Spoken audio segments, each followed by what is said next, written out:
Cada vez será mais importante darmos atenção ao caráter altamente restritivo do nosso conhecimento sobre o que acontece ao nosso redor, em contraposição ao universo dos escritórios de advocacia e do saber sobre sua administração, a administração paroquiana de escritórios de advocacia brasileiros.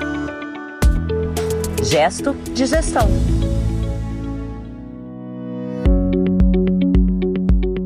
Olá, esse é o Gesto de Gestão, #61. Eu sou o Ale Lupe, junto comigo tá o André Porto Alegre, que é especialista em gestão legal e também é o criador desse podcast aqui. Ele não gosta que fala assim, mas ele é verdade, vou falar. André, fundador. Tudo bem? Tudo ótimo, Lupe. Olá, ouvintes. Olá, Daniele. Não, porque eu acho que as coisas elas são criadas a partir de necessidade. Claro. Eu acho que, quem sabe, eu não tô me isentando de mérito, até porque gosto muito do que nós construímos juntos, mas eu acho que o que eventualmente eu posso ter sabido identificar em um momento correto era uma lacuna, efetivamente, no mercado de um debate sobre a administração de escritórios de advocacia. Eu acho que esse é o grande mérito, quer dizer, a coisa já estava aí, né? Ela precisava ser colocada em prática e sem você, Lupe, e sem a Daniela, eu nunca conseguiria ter colocado isso de pé. Mas então não é uma questão de criador, é só quem identificou aí que poderia ser um caminho. Pois é, um outro mérito teu foi ter trazido a Daniele Serafino aqui pra nossa banca aqui, os advogados que nos, nos perdoe. Mas é isso, gente, que bom. Estamos aqui no episódio número 61 e mesmo nas férias a gente não parou, não é? Quer dizer, férias. Quem foi de férias foi o André pra Nova York, já faz o quê? Não, pelo amor Mas de deve Deus, estar cansado, vai querer viajar Eu já de tô novo. voltando para Nova York de novo. Pra fazer outra fusão. Já tô até pra fazer outra fusão. Pois é, olha lá. A verdade começa a aparecer, Olha lá, Lupe. que mês que tá Seu chegando. feeling, seu Nós estamos, ó, esse podcast tá indo pro ar agora, julho. Julho, meados de isso. julho. Então, Estamos em meados. Verão americano, então, ele tá querendo olha voltar. lá, então, cada vez que chega, ele vai aumentando a ênfase na fusão. Exatamente. Mas vamos lá. O negócio é o seguinte, sempre alertas para trazer as novidades no Gesto de Gestão e escritórios de advocacia. Eu quero saber o seguinte, André, qual é o cardápio, menu de hoje? Eu queria trazer alguma coisa que eu até levantei no último episódio, Lupe, que acho interessante, que são as referências que surgem do ano de 2008, muito bem lembrado pela Daniele no nosso último episódio, sobre a questão de que momentos de crise, né, e é chamada a grande recessão nos Estados Unidos. É impressionante como o Brasil passou batido por isso, né? É um mérito, mas ao mesmo tempo acho que nos distancia de uma realidade que foi o ano de 2008, né? Todos que se dedicam à gestão de escritórios de advocacia sabem da crise econômica, dessa grande recessão e como ela transformou sensivelmente a advocacia norte-americana. Mas, paralelamente, há uma produção internacional sobre iniciativas que até hoje podem influenciar a forma de se olhar para a advocacia e para os escritórios. Fiz uma recente pesquisa e me deparei com o livro que se chama The Case for Active Learning in Legal Education. E eu achei interessante, eu estava pesquisando, era outra coisa, eu faço isso, eu pesquiso, escrevo, aí me veio esse livro que é de 2008. E a gente faz parte de na nossa cultura, né, que parece que 2008 já seria um livro antigo, e não é. Esse livro contém um estudo de caso avaliativo do currículo da Faculdade de Direito da Universidade de Los Andes, chamada UniAndes, na Colômbia. O desenho da avaliação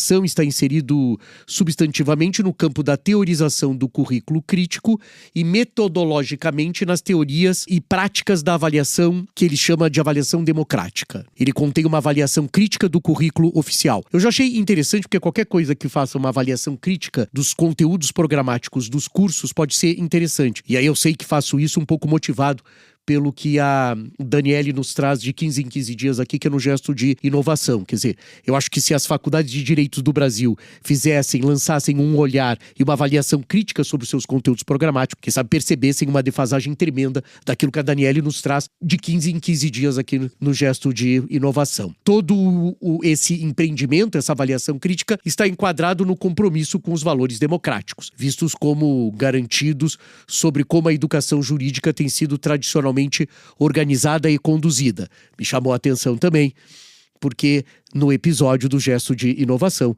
que a Daniele falava sobre a Amazon, estava ali embutido uma questão de democratização. Então, de novo, olha só como as coisas... Democratização do acesso à justiça. À Isso justiça, mesmo, perfeita né? lembrança, André. Então, acho que a gente começa a ter, né? E o que os alunos aprendem e o que eles precisam saber ao ingressar na vida profissional são desafiados pelo estudo detalhado da experiência da Uniandes, né? Um forte argumento para aprendizagem ativa e currículos integrados em educação jurídica é feito como resultado dessa avaliação de reforma curricular. Então, nesse livro de 2008 havia uma propositura, 2008 a gente ainda não tinha toda essa circunstância de hoje, mas olha como a crise, como a grande recessão estimula, quem sabe na Colômbia isso tenha sido mais sentido até do que no Brasil, até por uma situação de vínculo que a Colômbia tem com os Estados Unidos. Há uma abordagem, há uma perspectiva sobre isso. Estou muito teórico hoje? Não. Eu tenho que perguntar. Sim, pergunte. Eu tenho que perguntar como é que Daniele definitivamente... O André é brincadeira, o cara tem uma bola de cristal além de professor. Porque assim, eu quero saber o seguinte, como é que você chegou na unidade da Colômbia? Pois é, Já né? fazendo esse link aí. Eu estava pesquisando, na realidade, Lu, sobre uma outra coisa que me chama bastante atenção, que são rankings. Eu gosto particularmente de rankings, de uma maneira geral. O mercado jurídico da advocacia apresenta muitos rankings. Mas tem um que nós, em 61 episódios, Lupe, nunca tratamos aqui, que é o das faculdades de Direito. E que nessa época do ano que nós estamos agora, apesar de você dizer que eu fico assanhado para ir para os Estados Unidos para fazer mais uma fusão, porque vai ser em setembro. Não, né? o cara já tá dominando a América do Sul, se liga. Mas que nessa época os rankings são um assunto recorrente, porque em breve se inicia o ano letivo no hemisfério norte, então há uma divulgação natural do que está acontecendo por lá. Tem uma empresa inglesa chamada Quacquarelli Simons, que é uma das referências em rankings acadêmicos, né? E ela revelou seu mais recente World University Ranking com as melhores faculdades de direito. E olha lá, da América Latina. Eu fiz o corte da América Latina porque é o que eu quero trazer. E eu quero começar a trazer também aspectos da América Latina que eu acho que às vezes ficam um pouco esquecidos. A gente traz um pouco menos da Europa, muito dos Estados Unidos, e quem sabe da América Latina seja interessante. E ela define, eu vou fazer agora a leitura por desespero, de novo, dos nossos ouvintes. Sempre acho que eles vão ficar desesperados em algum momento. Não ficam, porque isso é muito legal. Do ranking de 2023 das faculdades de Direito da América Latina. Vamos lá. E é um ranking por ordem, tá certo, gente? Então, assim... Do melhor pro pior. Para o não melhor assim, porque eu vou falar de 10, então todos são muito bons. E quero colocar que isso, tá, só para repetir, viu, Lupe, para não ficar dúvida, o nome da empresa, Quacquarelli Simons. Exatamente. Depois a gente pode inglesa. é uma empresa inglesa que faz esse ranking, etc e tal. Eu costumo dizer que ranking só tem importância para quem dá importância para ranking. Se eu dou, ele é importante. Se eu não dou, eu não fico nem sabendo. Então, o André, né, o Gesto de Gestão e Gesto de Inovação é o melhor podcast. Se eu dou importância, você é o melhor. No Se eu não nosso dou ranking importância, aqui é o melhor. Vamos lá, gente. Em primeiro lugar, Universidade Nacional Autônoma do México. Em segundo lugar, Universidade de Buenos Aires. Em terceiro lugar, Pontifícia Universidade Católica do Chile. Em quarto lugar, Universidade dos Andes, exatamente, Uniandes, a que eu estava falando, da Colômbia. Em quinto lugar, Universidade de São Paulo, a nossa, Sanfran. Em sexto lugar, Universidade Externato da Colômbia. Em sétimo lugar, Universidade do Chile. Em oitavo lugar, Universidade do Rosário. Em nono lugar, Instituto Tecnológico Autônomo do México. E em décimo lugar, Pontifícia Universidade Católica do Peru. Observe, Daniele e Lupe, que há 2 faculdades colombianas, 2 argentinas, 2 chilenas, 2 mexicanas, uma peruana e uma brasileira. E aí, a gente fica, às vezes, um pouco do que comentei lá no começo, lá no abre do nosso programa, que venho comentando há bastante tempo, que é essa visão absolutamente ensimesmada, limitada, que nós passamos a ter, e nós somos o maior país da América Latina. Eu depois visitei, tá, Lupe e Daniele, só para colocar, eu visitei depois o ranking como um todo, claro que na sequência, mas não em 11º, justiça seja feita, porque 11º, por incrível que possa parecer, é uma universidade jesuíta da Colômbia. O que faria que de 11 a Colômbia tem 3. Então, devemos olhar para isso de alguma maneira, né? Com certeza. Olha e diz assim, pô, deve ter algum troço aí. Posso fazer um parênteses? Um dos mercados na América Latina de inovação jurídica mais desenvolvidos é a Colômbia. Então é isso. Então já está explicado por Daniel. Ele é um Serafino. benchmark na América Latina de inovação jurídica. Então, E a gente aqui do lado, criado do lado do oceano, né? A gente não olha para aquele lado, a gente não olha para América do Sul. Mas enfim, aliás, eu vou me atrever aqui, André, a sugerir esse assunto para um gesto de gestão. Eu vou acatar, esse é 2027. 2027, já a Dani já pautou a Dani já todos. pautou todos. Os seus ele acata todos. O meu ele tá pensando Não, ainda. até o seu já tá até 2026. Mas a equipe de produção já está trabalhando ativamente, né? Sem dúvida. Agora eu estou pesquisando sobre programas de gestão dentro desses cursos de direitos dessas universidades. Ou seja, estou tentando verificar se existem algumas questões sobre gestão de escritório nesses programas. Ainda não me encontrei, tá, Lupe? Mas o importante, Daniel e Lupe, é nos atermos para esse caráter altamente restritivo do nosso conhecimento sobre o que acontece ao nosso redor. E aí eu estou falando do mercado brasileiro. E se a Daniele não tivesse trazido aqui que a Colômbia é uma referência de inovação jurídica, quem sabe eu, você, Lupe, os nossos ouvintes, né, não estaríamos sabendo disso. Não, mas não mesmo. Esses dados são interessantes.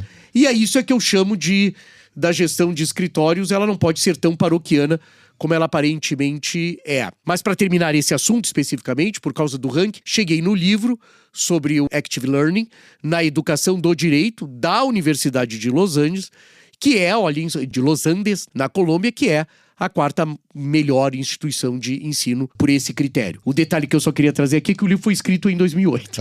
Volta para aquele nosso... Aquela questão de que a gente fica dando volta, né? Exatamente. Aí, Dani, eu vou fazer uma provocação à sua pessoa aqui, de você também trazer material de destaque na América Latina em projetos de inovação. Acatada. Tcharam, boa. E tem coisas muito legais que a gente realmente precisa compartilhar mais. Não, você já deu aqui uma informação pra gente. Não, a questão da Colômbia que você coloca, Daniel, super. É o mercado de legal techs e law techs super desenvolvido, mais que o nosso. Veja você. André, mais pesquisas fora do eixo? Sim, por incrível que pareça, sim, Lupe. Há um mês me chamou a atenção um comunicado da Jessica C., editora internacional da plataforma asialaw.com. Ela é uma editora especializada em questões da Ásia, da advocacia. Ela informava que pela primeira vez a Law.com International estava aceitando inscrições para a lista de futuros advogados de private equity baseados na Ásia. Talentos, né, de 2023. Como é que funciona isso? Com muita frequência, os escritórios... Essas plataformas, elas aceitam submissão de determinados nomes de quem são talentos promissores em determinadas áreas. E relacionam isso, é muito comum, inclusive, isso, de você relacionar. E ela, na época, me chamou a atenção porque ela afirmava o seguinte, abre aspas, estamos procurando saber quais associados, advogados e sócios com menos de 40 anos, então olha que interessante, olha que preocupação interessante. Era público isso, tá? Ela não perguntou pra mim porque eu sabia. Ela colocou público, eu tenho acesso a isso e eu vi. Com menos de 40 anos, a partir de 30 de setembro de 2023, colocava com menos de 40 anos, a partir de 30 de setembro de 2023, o escritório gostaria de apresentar para inclusão na lista. Vamos lá de novo. Private Equity, quer dizer, essa área de atuação na Ásia. Segundo C., a nossa editora, a Jessica C., todos os candidatos serão julgados de acordo com os seguintes critérios. E eu queria trazer, Lupe, porque eu acho que é interessantíssimo. Porque se eu gosto de ranking, eu gosto de critério. E se eu dou importância para o ranking, é porque os critérios são importantes também. Então, olha só, Daniele, como é que é. A qualidade de sua base de clientes. Então não adianta ter um monte de cliente que não seja significativo. A gente começa a ver alguma coisa aqui que na advocacia brasileira tem uma poeira para espanar nesse negócio muito grande. A gente valoriza absolutamente tudo. Ela queria saber o seguinte, a qualidade da sua base de clientes. Outro, a escala, o significado e a complexidade dos negócios. Então, quando a gente coloca critério, a gente não é bonzinho. Eu quero saber se teu cliente é grande, significativo. Eu quero saber qual é a complexidade do que você está fazendo com ele. Outro, seu feedback de clientes e reputação geral de mercado. Como você está sendo avaliado pelo seu cliente. É como você está vendo. E os escritórios brasileiros esquecem isso. Veja bem, Daniele e Lupe, que as avaliações são feitas pelas lideranças do escritório para os seus comandados. Eu conheço pouquíssimos escritórios que remetem questionários de avaliação sobre o trabalho do escritório. Sim, para os seus clientes. E quando o fazem de uma maneira, eu já vi, uma maneira muito que aquele... Lembra alguém assim que falou, avalia a gente de 5 a 10 ali, entre muito bom e excelente? Assim? Parece algo Mas assim, isso André? é uma semelhante? É um critério, né? Sendo Esse 5 tipo de maravilhoso avaliação e 10 espetacular. O que você acha do nosso trabalho, né? Eu 5 acho maravilhoso. Mas eu acho que os escritórios estão num passo atrás ainda da ousadia do loop. Quer dizer, falta coragem até pra isso. Até pra isso. Até pra essa proposta tá faltando coragem. Quer dizer, é um problema, né? A posição... Olha só, a posição dos seus mentores. Que é uma outra coisa também interessante. Alguns escritórios têm adotado isso, mas de maneira muito sistemática, Lupe, que é o fato de você... Lembra no programa passado que a gente falava do encaminhamento, de você criar uma liderança, monitorar uma liderança? Ela precisa de mentoria. Sim. As lideranças precisam de mentoria. É Verdade. assim que a gente faz. E não é uma coisa, na minha época eu fazia, porque na tua época já passou. Né? Porque qualquer pessoa que evoca a sua época tem um problema, já passou. Tá certo? Então vem pra nossa agora, atual. Então não interessa como é que as pessoas eram forjadas, se levantavam cedo, trabalhavam muito, deitavam tarde. Agora é diferente. Tem que se admitir. É diferente, precisa de mentor sistematizado. E aí ela coloca só quaisquer outros exemplos de sucesso na carreira e inovação. Ou seja, ela provoca um pouco isso, eu gostei. E ela finalizava, Lupe, de maneira taxativa. Dadas as circunstâncias únicas em que a indústria se encontra, esse comunicado é de um mês atrás, gostaríamos de receber submissões sobre advogados que fizeram um trabalho excepcional dentro da esfera mais ampla do private equity. Então ela também não tem uma coisa assim... Não me vem com pataquada, entende? Sim. Pataquada também uma gíria Sim, moderno. de 1743, que é quando o Freshfield foi fundado. Esse processo de resgate. É quase churumela, tá ali, né? Quer dizer, não me vem com coisa assim, ele é importante. Que eu já vi, as pessoas valorizam o que querem, né? Não. O que é verdadeiramente excepcional? Então acho, Lupe, que a gente tem uma mistura aí bastante interessante. Primeiro, da gente começar a sair um pouco, ter menos esse olhar paroquiano, entende? Quer dizer, vamos valorizar. Primeiro vamos olhar para o que está sendo feito fora, e aqui tem uma provocação de que 2 mexicanas, 2 colombianas, 2 chilenas, 2 argentinas, e nós estamos no ranking que nem o Peru. O que não vejo problema absolutamente nenhum, até porque a Pontifícia Universidade Católica do Peru era efetivamente uma belíssima universidade, muito grande. E aqui não tem nenhuma questão. Mas, às vezes, quando a gente ouve só a nossa voz fala como se a gente fosse o ó do Borogodó. Pois é. Outra gíria muito... O ó do Borogodó, sim. Muito pertinente na questão da educação, etc e tal. E só para vocês saberem, tem lá depois a Fundação Getúlio Vargas, com todos os méritos, tem a Universidade Federal do Rio de Janeiro, a Universidade Estadual do Rio de Janeiro também, tem a Universidade de Brasília, etc. Mas vocês estão vendo que eu estou evitando dizer, porque quem os nossos ouvintes estão pensando, que é cantado aqui na Unidade Federativa de São Paulo em verso e prosa, não aparece. E aí, então, eu não sei, não quero também ter...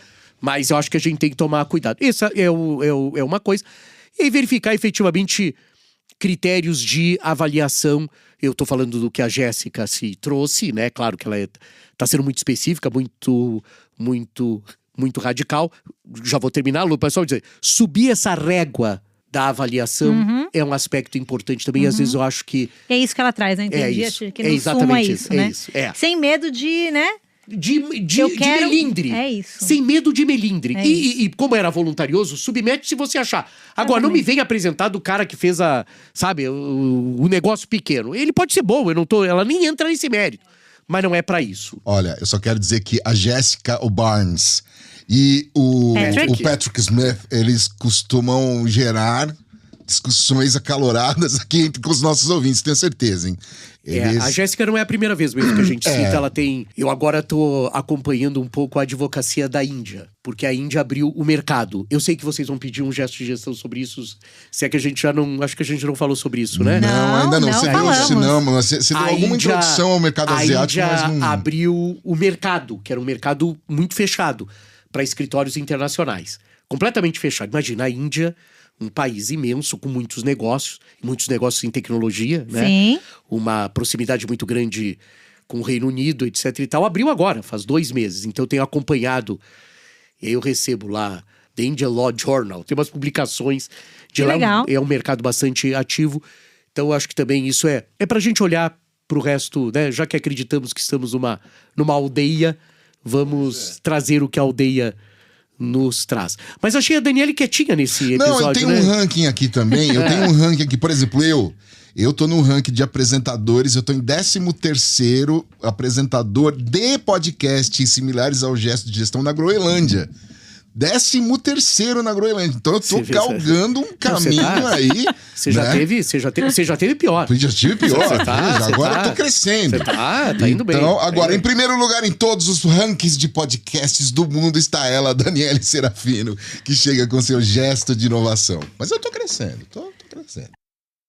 Olá, bem-vindo ao Gesto de Inovação. No episódio de hoje vamos falar sobre a nova geração de exames da Ordem dos Advogados. No mundo em constante evolução do direito, mudanças significativas estão à vista. O exame da ordem, um requisito para a admissão de advogados nos Estados Unidos, está se preparando para uma transformação em 2026. Sob o nome de The Next Gen Bar Exam, esse novo teste promete deixar para trás o papel e adotar uma abordagem completamente digital.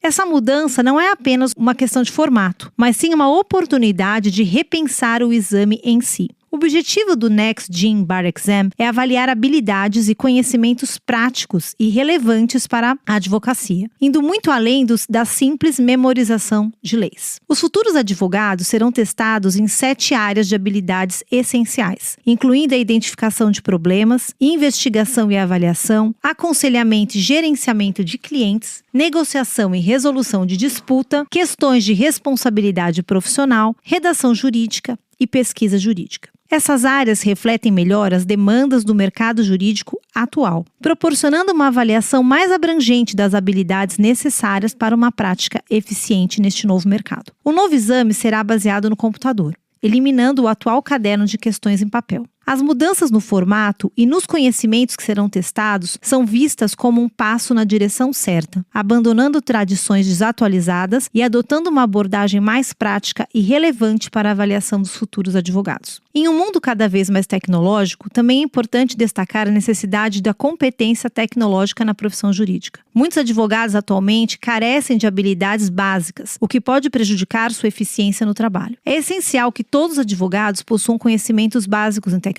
para usar em programas de edição de texto, protocolos de petição, criação de tabelas, manuseio de provas digitais, entre tantas outras habilidades necessárias. O Next Gen Bar Exam traz uma nova era para a admissão de advogados nos Estados Unidos e poderá ser inspiração para outros exames ao longo do mundo, como a nossa OAB. O exame da ordem busca refletir as demandas e as realidades da profissão jurídica atual. Agora, é necessário que as faculdades de direito acompanhem essa transformação, oferecendo treinamento adequado para que os futuros advogados possam prosperar em um mundo jurídico em evolução. Na minha opinião, mexer o botão do exame de admissão é sintonizar a profissão jurídica na frequência adequada para empurrar todo o ecossistema. Explico. Se essa demanda de mercado de escritórios e departamentos requer novos profissionais jurídicos, as faculdades precisam prepará-los. Mas para as faculdades prepará-los adequadamente, o exame da ordem precisa exigir essas competências.